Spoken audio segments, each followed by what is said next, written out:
السلام علیکم۔ وعلیکم السلام۔ اچھا علامہ صاحب یہ بتائیے گا، آپ کے پاس بھی وقت کم ہے، آپ کو سیدھے مدعے پر آتے ہیں کہ حکومت کی طرف سے یہ بتایا گیا ہے کہ آپ لوگوں نے بار بار این او سی مانگا ان سے اس جلسے کے لیے، اس اجلاس کے لیے، اس ریلی کے لیے، لیکن وہ کہتے ہیں کہ اس جگہ پر ایک امریکہ کی ایمبیسی نہیں، اس کے علاوہ کئی ایمبیسیز ہیں، تو اس طرح وہاں پر کسی بھی جو سیاسی جماعت ہے اس کو اجازت نہیں دی جا سکتی جلسے کی، مارچ کی۔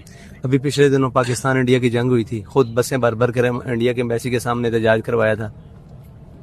اچھا دوسرا یہ کہتے ہیں کہ جب حماس کی اب صلح ہو چکی ہے ان کے ساتھ، اس کے بعد طریق لبیک کا نکلنا بنتا نہیں ہے، ان کا آپس کا معاہدہ ہو گیا ہے کہ جنگ جاری رکھیں۔ ہم یہی کہنے کے لیے گئے ہیں کہ ہم یکجہتی کے لیے آئے ہیں۔ پہلے بھی صلح کر کے دھوکہ دیا گیا تھا کہ نہیں، ہم یہ کہنے لگے ہیں کہ یکجہتی کے لیے آئے ہیں کہ اگر اب دھوکہ دیا جائے گا تو پھر بھی ہم فلسطینیوں کے ساتھ ہیں۔ تو یہ بتائیے گا کہ آپ کا اسلام آباد فیض آباد سے مارچ تھا وہاں تک، تو اچانک اس کی تبدیلی کی بڑی وجہ کیا ہے؟ اس کی تبدیلی آپ کی حکومت ہے اور یہاں کی انتظامیہ ہے۔ یہ جو ان کا کریک ڈاؤن ہو رہا ہے اس کی وجہ سے انہوں نے خون بہایا ہے، صرف کریک ڈاؤن نہیں کیا۔ آپ بہت سادے صافی ہیں، آپ نے وہاں کے خون ریکارڈ کیے؟ جی بالکل کیا ہے، آپ نے دیکھا ہے اپنی آنکھوں سے؟ بالکل کیا، تو پھر آپ نے اور میڈیا کی خاموشی بھی دیکھی۔ خاموشی بھی دیکھی ہے، تو یار اب اس کے بعد کیا بنتا تھا؟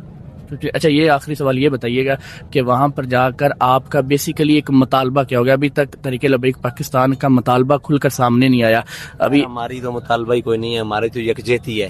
یکجہتی کیا مطالبہ ہوتا ہے؟ آج تک کشمیر کی یکجہتی ہوئی ہے تو کیا مطالبہ ہوا؟ یہی تھا کہ ٹھیک ہے فلسطینیوں کے ساتھ اظہار یکجہتی، اور کیا مطالبہ ہے ہمارا؟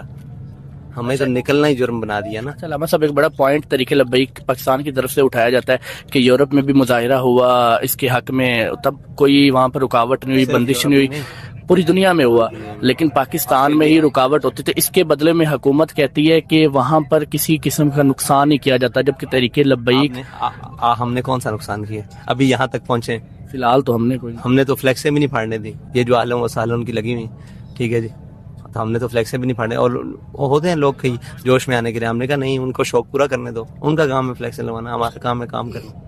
تو آپ کی جو جتنے بھی کارکنان ہیں ان پر اتنے تشدد کے باوجود بھی